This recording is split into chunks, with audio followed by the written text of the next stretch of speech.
ഇപ്പോൾ പാലോട് രവി സംസാരിക്കുന്നു. അതിലേക്ക് ഏതാണ്ട് 182 ഞങ്ങളുടെ പാർട്ടി മണ്ഡലം കമ്മിറ്റികളും 1546 വാർഡ് കമ്മിറ്റികളും അതിൻ്റെ മുകളിൽ 28 ബ്ലോക്ക് കമ്മിറ്റി ഇതെല്ലാം പുനഃസംഘടിപ്പിച്ചു. എന്നിട്ട് സീനിയർ നേതാക്കന്മാർ ഈ ജില്ലയിലുള്ള ഇന്നത്തെ KPCC തലത്തിൽ പ്രവർത്തിക്കുന്നവരുൾപ്പെടെയുള്ള സീനിയർ നേതാക്കന്മാർ ഓരോ നിയോജക മണ്ഡലത്തിൻ്റെ ചുമതലയെടുത്ത് 2-3 തട്ടിലായി സംഘടന പുനഃസംഘടിപ്പിച്ച് സംഘടനാ ദൗർബല്യങ്ങൾ മാറ്റി നമ്മുടെ പ്രവർത്തനം ശക്തമായി മുമ്പോട്ട് കൊണ്ടുപോകാനുള്ള ഏതാണ്ട് പ്രവർത്തനങ്ങൾ നന്നായി നടന്നു വരികയാണ്.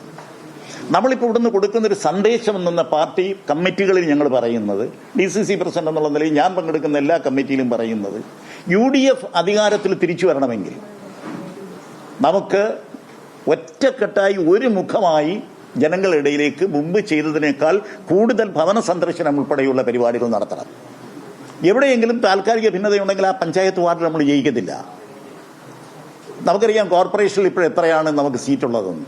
അതിനു മുമ്പ് ഏതാണ്ട് അധികാരം കിട്ടുന്ന തരത്തിലേക്ക് നമുക്ക് ഈ കോർപ്പറേഷനിലെ ജനങ്ങൾ നമുക്ക് വോട്ട് ചെയ്തു.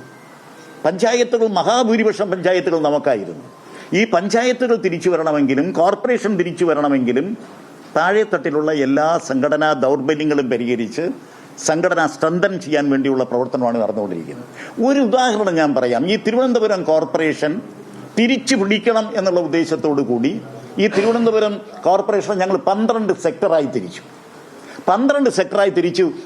ഏതാണ്ട് 8 വാർഡുകളുടെ ചുമതല K. മുരളീധരൻ, 8 വാർഡുകളുടെ ചുമതല MMSN, 8 വാർഡുകളുടെ ചുമതല VS ശിവകുമാർ, 7 വാർഡുകളുടെ ചുമതല നമ്മുടെ വിൻസെന്റ് MLA, 7 വാർഡുകളുടെ ചുമതല ശരത്ചന്ദ്ര പ്രസാദ്, 7 വാർഡുകളുടെ ചുമതല നമ്മുടെ VK വേണുഗോപാൽ, G. സുബോധൻ. ഇങ്ങനെ നമ്മൾ വാർഡുകൾ കേന്ദ്രീകരിച്ച് നമ്മുടെ സംഘടനാ പ്രവർത്തനം നടക്കുകയാണ്.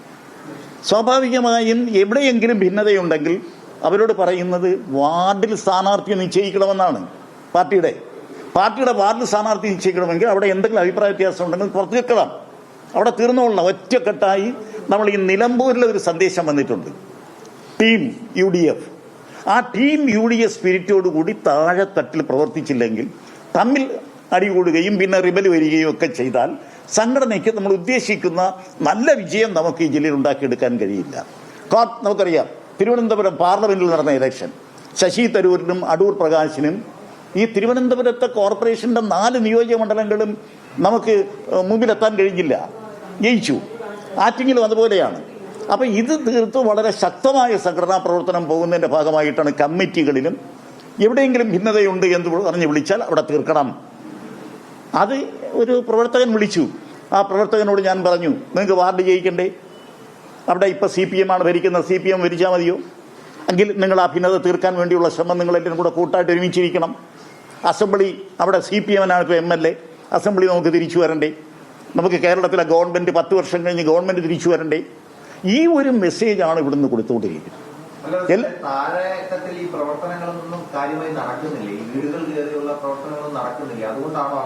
ഈ വാർഡ് കമ്മിറ്റികളൊക്കെ നിലവിൽ വന്നു. ശ്രീ KC വേണുഗോപാൽ വന്നാണ് ഈ 1546 വാർഡ് പ്രസിഡന്റ്മാർക്കും ഐഡന്റിറ്റി കാർഡ് കൊടുത്തത്. ഇവിടെ നിങ്ങളെല്ലാം പങ്കെടുത്തതാണ്. അപ്പോൾ അതിനുശേഷം നമ്മൾ ഈ വാർഡ് പ്രസിഡന്റ്മാരുടെ അവിടെ അത്യാവശ്യമായി വിശദാംശങ്ങളുമായി PR പ്രവീണ ചേരുകയാണ്. പ്രവീണ, ഇപ്പോൾ പാലോട് രവി തന്റെ വിവാദ പരാമർശം സംബന്ധിച്ചുള്ളൊരു ന്യായീകരണം സംസാരിക്കുകയായിരുന്നു. ഭിന്നതകൾ മാറി ജാഗ്രതയോടെ പ്രവർത്തിക്കണമെന്ന് അദ്ദേഹം പറഞ്ഞു വെക്കുന്നു. ടീം UDF എന്നുള്ളത് സജ്ജമാകണം. അത് നിലമ്പൂർ ഇലക്ഷനിൽ നമ്മൾ കണ്ടതാണ്. അതുപോലെ തന്നെ സജ്ജമായാൽ മാത്രമാണ് വരും തിരഞ്ഞെടുപ്പുകളിലൊക്കെ വിജയം കരസ്ഥമാക്കാൻ സാധിക്കുള്ളൂ.